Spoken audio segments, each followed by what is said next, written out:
Welcome back to another episode of the Breakneck Podcast with Ian. Hello, and Matt. I'm Matt.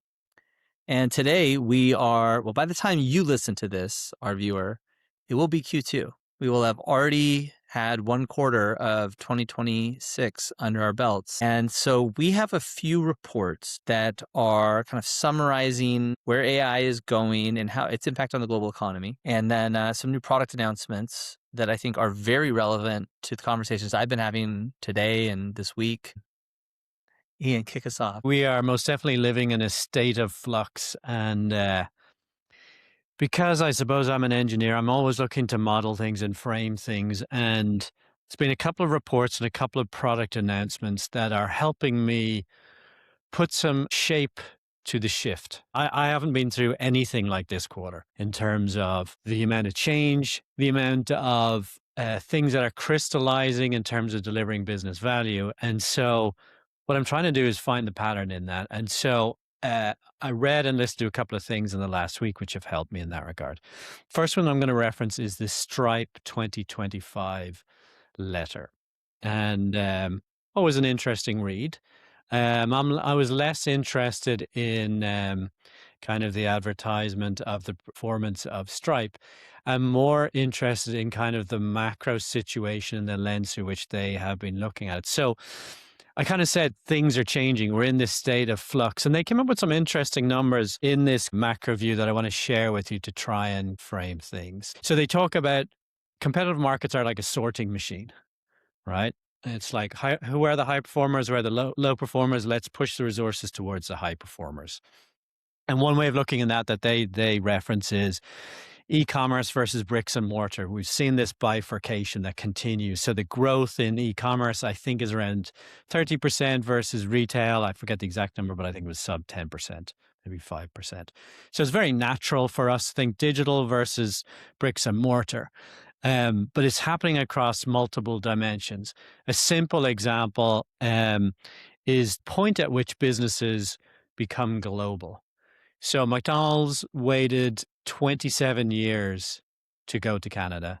Starbucks waited 16 years to go to Canada. ChatGPT, Claude, Replit, Lovable, Base 44, Vercel, Customer, Midjourney, and more launched as global businesses. Day one. Meaningful revenue. So the ability just to grow from day one, the infrastructure is there now, I suppose, and the behavior is such that we can build products that are global. We have the infrastructure. You're talking about jobs being automated away. As when I started my career in product management, a very good source of product management work was localization.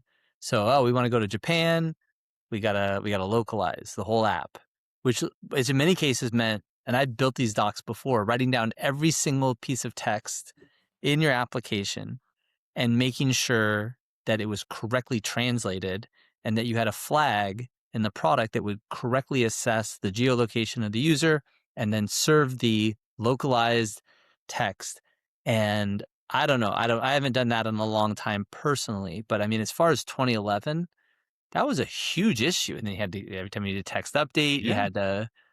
So, and imagine what it was like. That doesn't make any, that doesn't even matter part. anymore. Like Anthropic is 2,500 language. I don't know how many languages it speaks, but it speaks many. All the ones I've ever tried. Yeah. Out of the box. So it's like that no infrastructure localization is there.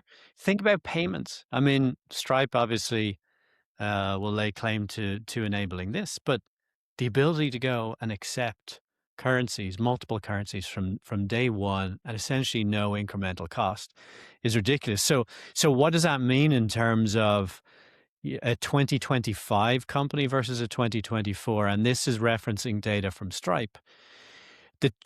Now this is the year just gone by versus the year before that. So we're not talking about 10 years ago.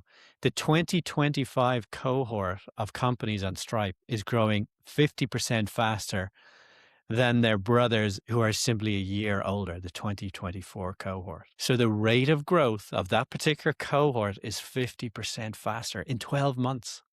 They are. Like the other number they quote is the number of companies reaching 10 million ARR in 90 days was double in 2025. I can't imagine getting to 10 million AR in 90 days. I Right. mean, it's happening obviously for some folks. There's a few things there. One I love that face, is man. I know it's if skepticism was an emotion and could be painted on a face, that's the face you just made. So keep going.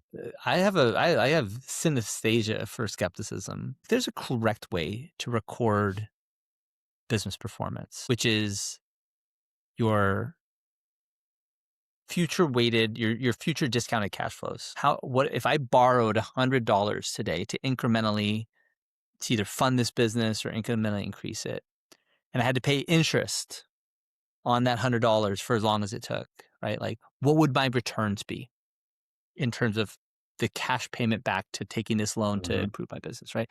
That is how you have to think about companies. There's a lot packed into what I just said, right? Revenue is somewhat related to future cash flows. I can like literally charge someone $1 and then give them the dollar back and count that as revenue. Now there's GAAP accounting rules which disallow that because there's no nexus of value that has been created. But that's nothing for a private company who can just report insane revenue growth. And I've seen a ton of these companies that go from 0 to 8 million or 0 to 9 million, and then you don't hear anything about them 12 months later because they just sold $9 million of Anthropic tokens, which itself is selling hyperscaler cloud computing.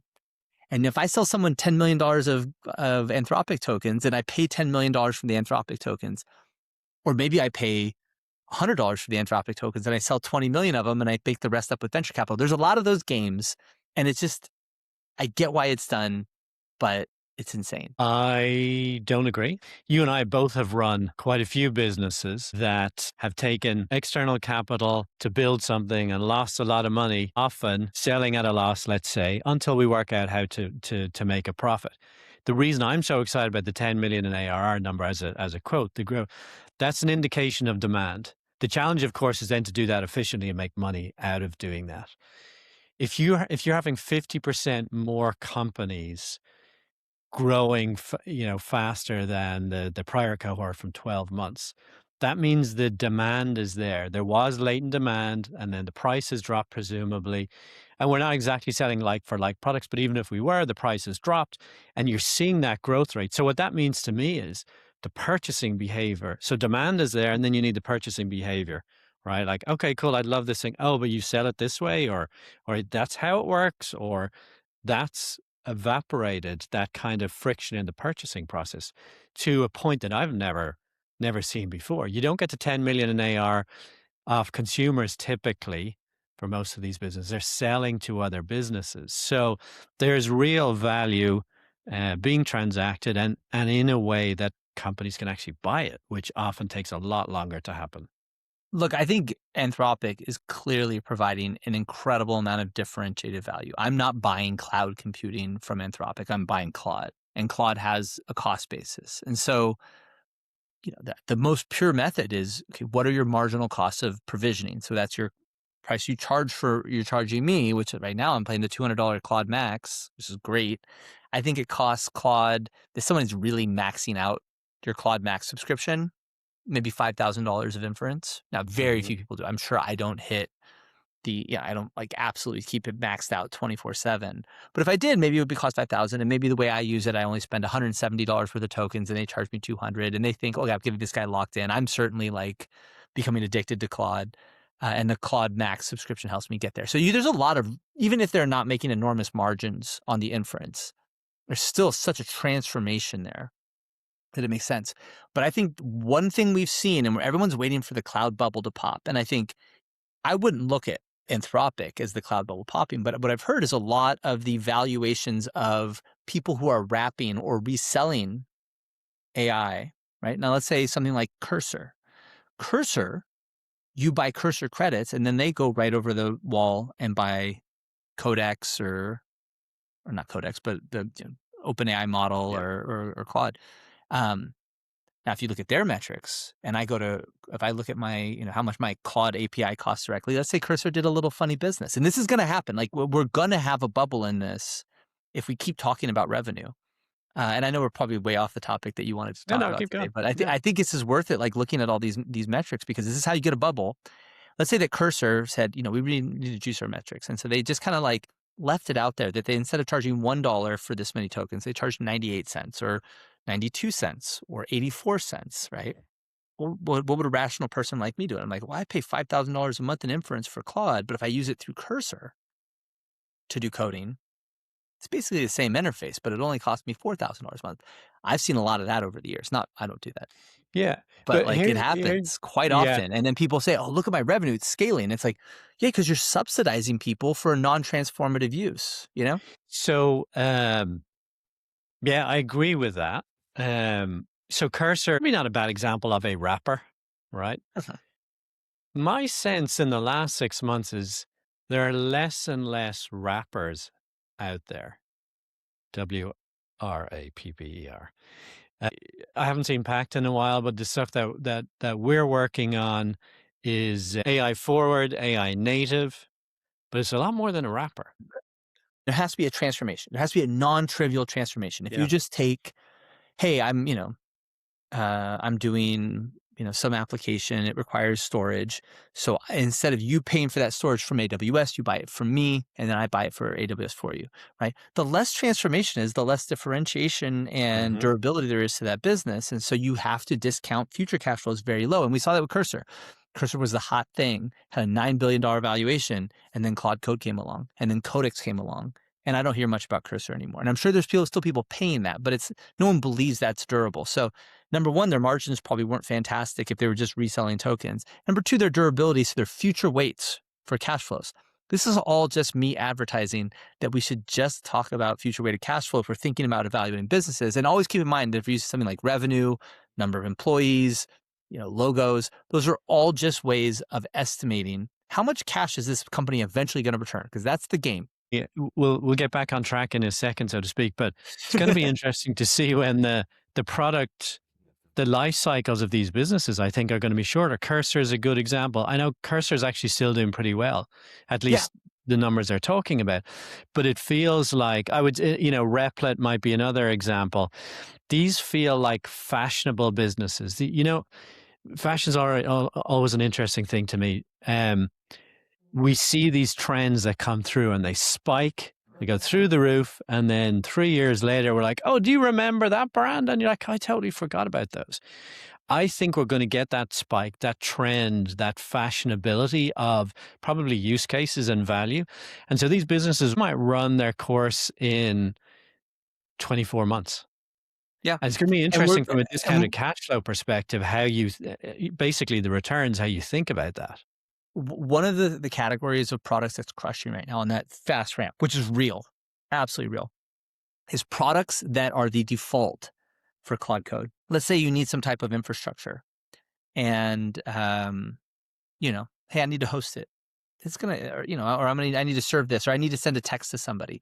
If you've used Claude Code enough times doing these things, you'll realize that it just picks the same one every time, right? Now, that's not Claude picking an open source technology necessarily. It's picking a real company, and then it just defaults to using that service. And I know a few of these, and I've heard things that are not public. Some of those are just going completely out, right? And that's real. It's real. It's a real infrastructure. They've suddenly taken their cost of sales to zero, so they can charge a lower price, and that locks in a virtuous cycle. That Hmm. it's like this is optimized for agents because everyone's been using it for agents. It has a lower cost because it has no sales cost, and because they've become the lock in for this Claude Code. Um, it's a very virtuous cycle. And so their revenue is going to ramp very quickly. And it's a huge value for everybody to everyone to Hmm. just converge on saying we're going to have no sales costs because the agent, and this is kind of back to agentic commerce that we talked about. What if an agent just picks your product as a thing that I recommend to everybody? You're going to have a huge ramp. But what's another, um, sorry, what's the company in San Francisco with the dog logo, the game company that Facebook turned off one day and they completely collapsed? They made a Zynga? Zynga. There's going to be a lot of Zyngas. Yeah. Zynga was based wholly on Facebook for distribution and got wiped out. So there's all these different classes of very fast growing company. And this me as a hater is like, yeah, some of them are fake. Well, some of them are very real and they're all going to be very wealthy. And Yeah. even if the fads and trends change, quantity has a quality all its own, is I think the quote. And just getting big fast enough unveils other opportunities. I was just hearing from a friend. I don't want to like give too much information about the company because it's not public, but like they had started in one application, which if you heard, it's a silly one. It's like a Discord server little app, and then they did that enough, and they realized, oh, actually, we could do this other thing. And then they did that, and they became like a huge user of AWS doing that little thing. And then they realized suddenly AI came, and they realized, oh, we have like a giant amount of training data, and they became the number one training data for this very important application. And I was joking with him. My friend was an early investor, and I was just like, I said, you gonna take credit for that one? Like, but Yeah. the thing is, just getting distribution and getting your hands dirty creates new opportunities going forward. And by the time the fad has changed, being the one who was the selection, now you have all the data about all the use cases, and you can pick the next little adjacent use case that maybe the fad won't sustain your old business, but now you've hopped onto the other one. And Facebook's a good example. It started as a social network. Nobody cares about social networks anymore. And in fact, Facebook isn't a social network anymore. It's Instagram, or Meta is Instagram. And Instagram is just a content distribution application. Yeah, hold your thoughts on that one because I want to ask you. We're going to reference Sierra in a little bit here, Uh-huh. and you know a little bit more about the history. But let me just wrap up, adding some shape to what the shift is. So we're seeing this cohort of new business has a different kind of persona and characteristic. And then another stat that actually I had not heard, but it makes sense to me in the land we live in. GitHub code production, right? How many pushes to GitHub did we see in 2025 versus the prior years? So typically it's been growing 10 to 12% in prior years. It's a good proxy for, the amount of new software that is being created. It was growing 10% every year.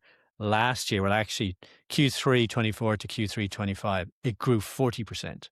So 4x growth. Sorry, 4x growth in the growth in a year. We're seeing more companies, they're growing faster, they're launching at larger scale, and we're seeing, let's call it more software product coming out. Instinctively, I think we all knew this. I've just put some stats to what we're feeling. Let's switch to Sierra for a second. They launched something called Ghostwriter last week, Uh-huh. an agent building an agent in the most simplest terms, but it's the first, let's call it enterprise grade articulation of what orchestration of new products look like. So what does it mean when an agent builds an agent? Uh, they're playing in the customer service space.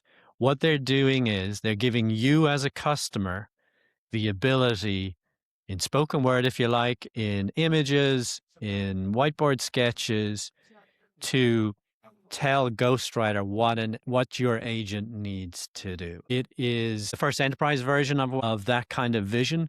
We've been working on something like that as well, kind of taking that discovery phase and getting from discovery into specification, if you like, in the fastest, simplest way, harnessing AI as much as possible. But we could call that orchestration. I don't know what it is, but that is the thing that has appeared and crystallized in front of me in the first 90 days of the year. Yeah, I think a term I've been using with my team is recursive self-improvement, which is generally recursive self-improvement is the idea that a model could get so smart that it basically starts to learn about itself, which unlocks additional introspective capabilities, which effectively become unbounded, is generally, if you looked at the Wikipedia for recursive self-improvement. The thing just by existing in the world is able to learn about the world fast enough to unlock new capabilities to unlock. And the one of the kind of like doomerists is that becomes essentially runaway, and you get the singularity. Is that this agent becomes so good at recursively improving itself? Um, I don't particularly believe in that necessarily. I don't see any evidence Yeah, that neither that do kind of I. runaway. Generally, as capabilities improve, you get a logarithmic improvement in. It's just me as a physicist of like how I feel about how the world is, right? Like um, more capability gives you logarithmic improvement, so that there'll be diminishing returns on intelligence, except in very special situations, which are not going to be general. But the idea of agents improving themselves through interactions with users, I think, is going to be a big trend, because every time, let's say, a voice model interacts with your user, then you look at that transcript, you have it feed it back with that, a bunch of other data about that user and some heavy kind of like understandings of other users with similar interactions. Well, then you can go back and say, what was good about this? And then give instructions back to your voice agent who's using a much simpler model right? And that's a process that will produce gains in a fully automated fashion. So I would also kind of point to that as like a recursive self-improvement. Um, The bit I but would I add think to that, what's going to happen is we're going to run out of our philosophical language when we say agents yeah. building agents. You're starting to kind of like strain the words you're using into a point where they become essentially non-functional. They don't indicate anything. Mhm. But there are philosophical traditions, which I'd be happy to spend 5 minutes of the podcast on, that are exactly pointed at this. You said, is this an orchestration? And I would say that no, this is probably something more like a coupling between AI and human beings, which is going to drastically change the behavior of both. And watching how that coupling unfolds and thinking about it in clear terms and having the words to distinguish what's happening, I think is going to be very important. But I'll pause before I jump into philosophy to Yeah, see if let you me want to pile reflect on on that. that. We're talking about the same thing. Relay race is kind of the way that I'm beginning to think about this continuous handing a baton. 90 days ago, if the start of the race was a customer says, I'm thinking about a product like this, would you be able to build something with this price? And the product being delivered, the human ran most of the relay race. There was points in time where you really understood the software that needed to be built and you could hand it off and that was great. The relay race looks a lot different for my business right now. I don't know how many steps in it, but there's a lot more LLM and AI involvement in it. And it is self-recursive, right? It is getting better each time. The first time, like I said, I saw it really manifested in a way that I kind of clicked with at an enterprise level is this Ghostwriter product. I think this is going to be one of those trends that runs away, is that there's a few concepts that I think are worth talking about. One is a fixed point theorem, which is that there are going to be processes that eventually converge to some kind of stable equilibrium, but we're nowhere near that. And so we're just going to see these fights. And so in complexity theory, chaos theory, you have the idea of a fixed point basin, where you might start here and it could go into one basin, it can go another basin, and we're early on, and so we're starting to see these evolutions where agents change what people do and people change what agents do, and you can draw these diagrams, and then sometimes it converges to a point, and then sometimes it diverges and becomes unstable. That's not something that will become part of our lexicon. It'll just be something that goes away. And then there's also things like strange attractors, like the butterfly. You ever seen the butterfly for chaos theory? These Yeah. butterfly charts, things just kind of never stabilize, that you get just this kind of, and there's tons of things. We talk about fads. Technology goes in cycles. There's no reason for one fad to be in power. It's just once fads emerge, they just kind of circulate, and old fads come back and new fads come, and none of it makes any sense, right? And so that space of coupling between application and user is going to produce different expectations of the users, which will force the applications to change. And then those applications will then incentivize those new users to have even different expectations, which will then, and it might converge to something, or it might cause a very fast cycle of just kind of random change. And I think understanding, using that physical analogy of this coupling between, the example that I always had from chaos theory is you have like wolves and deer, and if there's too many wolves, there gets to be very few deer. But if there's too few deer, all the wolves starve, and then deers explode. And you get this complex, chaotic, and non-cyclic. It doesn't necessarily emerge into an equilibrium or something that's predictable in advance. It just becomes this thing that you have to stay on top of. And so we talked about VUCA, is that chaotic. What was it VUCA stand for again? Do you remember? Volatility, uncertainty, something, and ambiguity. Yeah, and for me, it's like I'm not like a person who gets involved in high fashion, right? Like that's obvious if you've watched the video of these. But some people love staying involved with high fashion, and the volatility and the non-predictability of it, the fact that things come back is part of like the joy of being involved in fashion. But for me, if fashion had like an impact on my health, I would be in a heavily cortisol spiked VUCA environment, and my OODA loop would be like on high alert of like, oh my God, skinny jeans are back. What are you talking about? They just went out. Like, and I think like there's going to be a lot of this faddish behavior. And then on the other hand, there'll be things that reach a stable equilibrium. Like I think the iPhone is a perfect example. What a smartphone was going to be if you were to ask, Motorola in 2006, it was going to be all these different designs and each person's going to have their own expressive element. What it turned into is the monolith from 2001, A Space Odyssey, and every single iPhone looks exactly the same. And so then you get a convergent, stable equilibrium, but it What are won't we be going to something that I call it think though? is I mean, entirely predictable. for right now, for the for the masses. Last year, agent was the word of the year, at least on this podcast. Is it orchestration? It doesn't quite like orchestration is a tactic. It is something we're doing, but something bigger is happening. And So there's two philosophical terms that come to mind. One is Heidegger talked about something called enframing. So it's that the world reveals itself differently in the presence of technology. He had a famous essay called "The Question Concerning Technology," and he talked about enframing, or the equivalent German word. It was essentially every time you use a technology, what the world reveals to you changes, and in a deep way. The world actually is different because of technology. Technology isn't a passive item in the world. It's a part of our perceptive matrix that the world shows up to us differently. I can call my mom right now and look her in the face and have a conversation. That's going to lead to very different behavior. And those Mhm. behaviors are real. They're Yep. meaningful to me and they're a part of my world as much as the chair I'm sitting in. And so, and even the chair you sit in might become like a force field, or I mean, all technology is always pushing not just our behavior, but not just our perception of reality, but any way that you can talk about reality becomes altered by technology. And that's the concept of enframing. And so I think what becomes possible, what is real or important to us is going to change radically. And because we can't even predict the nature of the objects in our world in 5 or 10 years, it's going to be very hard for us to predict how we're going to behave or what's going to be like. We don't even know what things are. And when I talk about like the limits of language, when we're saying agents building agents, well, eventually we're going to run out of how many times we can use the word agent in a sentence. Agents And building agents that build agents. Yeah. agent's going to recede from our world in the way it is now, and new concepts will come in, right? Mhm. Um, another kind of concept for this is I think of the example from Deleuze and Guattari, which is the orchid and the wasp, right? And so orchids and wasps. I mean, I've been bit by a wasp lately in Texas because my wife loves them as pollinators, and so we have wasps in our yard. And I'm not allowed to kill them because they pollinate the flowers. And she's like, it's just pollination season. It's spring. It's the start of Q2. You got to leave the wasps out. And I'm like, these things are incredibly nasty, right? But they also are like, if you looked at a wasp, it's a very interesting shape. It's like it is something that it doesn't. It's unique. A bee's a little fat, little. Mhm. It's more like a torpedo. Yeah. It's like the iPhone of insects. It's just like it's just very Okay. squat, does its thing, right? Whereas a wasp is like a Fabergé creation. It's the anti-iPhone.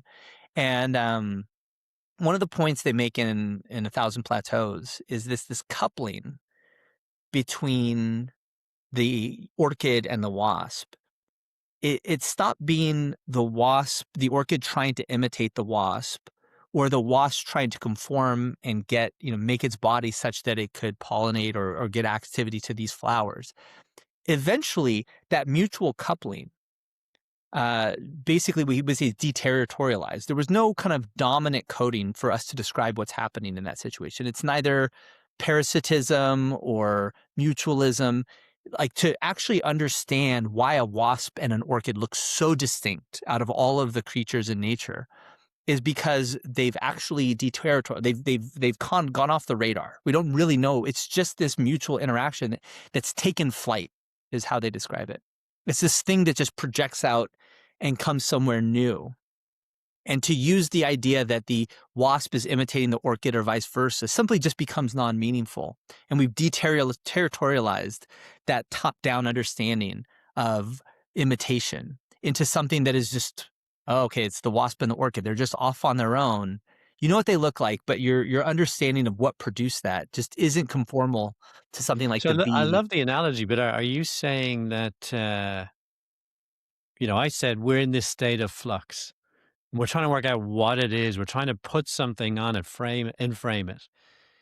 Are you saying that we're creating something new, or that is it going to be I'm look? Is it going to crystallize into relay race, like Ian says, or is this kind of a new dynamic and literally a new pattern that we will not have seen before in terms of how we Before work? you had seen a wasp, And go look at a wasp. I get close up looks. They're just so incredibly big and weird and florid, right? Like they're caught up in what a flower is, but a flower itself also has. I mean, an orchid especially has like this wasp-like nature. My point is, that's a coupling and a mapping between each other that has simply off the reservation. We just don't have a language for it. We don't have to have a language for it, and when you see it, you know exactly what it is. It's not unnatural. It's just something that there isn't a Yeah. pre-coded understanding of. And so it's like, let's say like the mutualism between the iPhone and Uber, I think would be a good mapping, right? Uber couldn't exist without the iPhone, but also iPhone became essential precisely because of things like Uber being you needed an iPhone to get Uber, right? Hmm. You need iPhone to get FaceTime. So these like emergent things. My point about the philosophical basis, like, don't look for it to say, okay, it's going to be this, but with AI. It's going to be an agent. Agent is just a description of a person with agency or a computer with agency, right? And we've gone and talked about that. We've had a lot of episodes about that, and be open to these things that are going to emerge from this coupling, eventually becoming very hard to describe in our own language. And we might need to come up with new terms that just describe this weird new thing Yeah, we that might. will I only be mean, meaningful to us because we've we already dealt with it. we might need to. I think it's important that we do. When we go back to VUCA, the A being ambiguity, and I think you and I probably think about these things the same way. We're constantly challenged with new environments, and we're trying to enframe them. Right. The only reason to enframe them is to understand them. I'd Right. be careful. You're talking about understanding them, and framing is a process that's precognitive. It's just the way that anything shows up to you at all. It's a process you don't control. Well, let me talk about And framing it yeah, then, or yeah, modeling okay. it. Right. So what do when we look at this situation, what do we recognize? And what is a constant? Oh yeah, there's it's a computer. Okay, great. Different type, but it's a computer. We get that. It's silicon based, right? The point being that we look at these new environments and we want to understand them. We want to understand what's new and what is different. Or sorry, what is the same. And this looks and smells a lot like the output is pretty similar, right? In our world, which is customer wants something, it gets built, right? Now it's a new type of product, but that the inputs and the outputs are largely the same.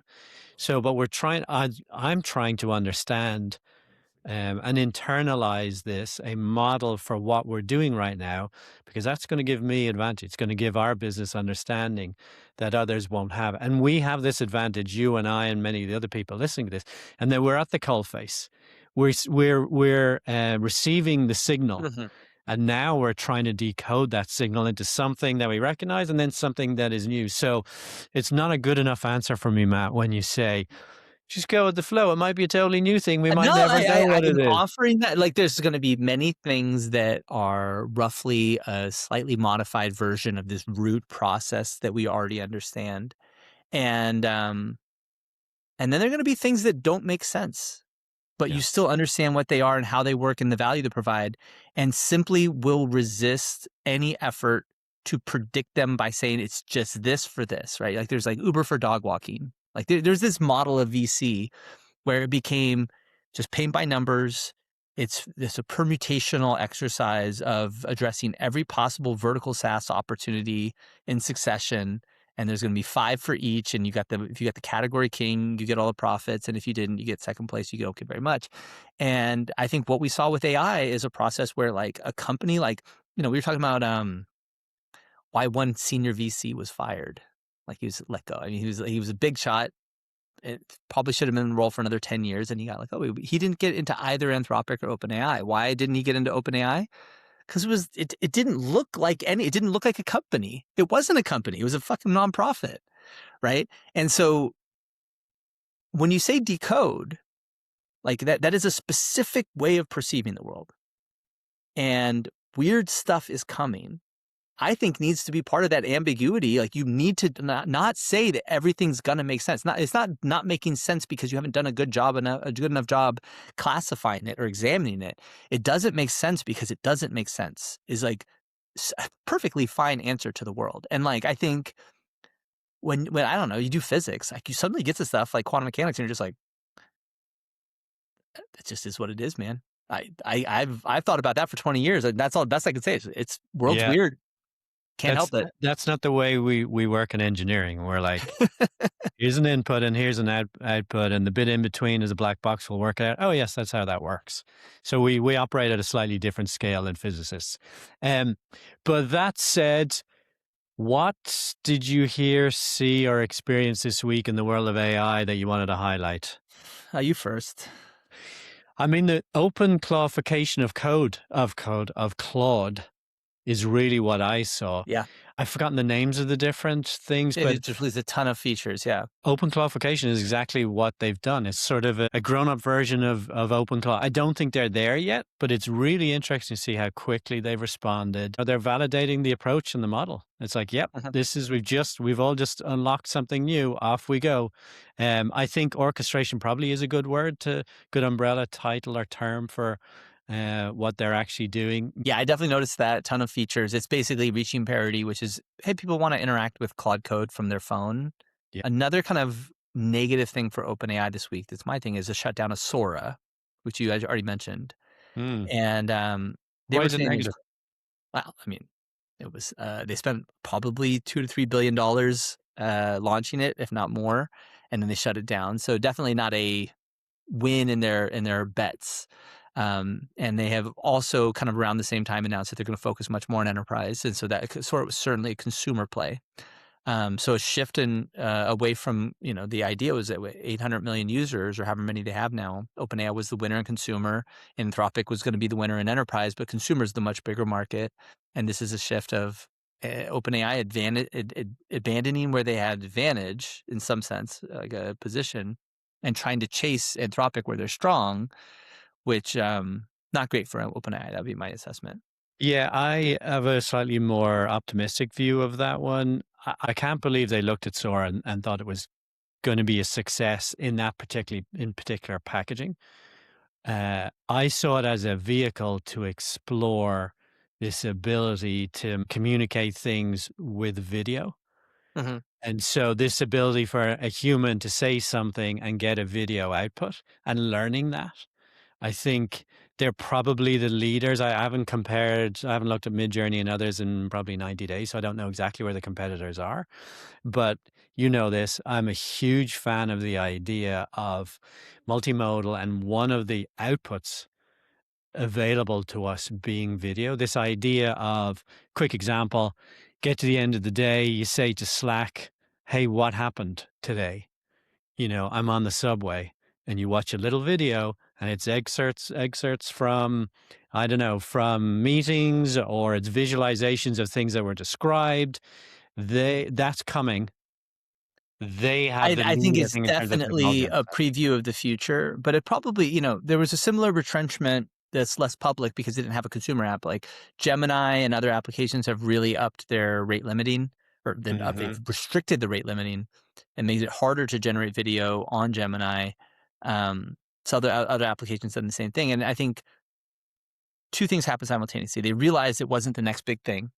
And probably also there's a huge constraint around inference capacity now. This is everybody's building it out, and Yeah. video is very inference hungry. And it's probably the first time where there was a new capability where the algorithms and compute coming online didn't sustain it, right? We got Mhm. chat for free. We're like, oh, this is credible. And we continue to get chat for free. And it's always been free. You can always get this free next level chat, and it's continued.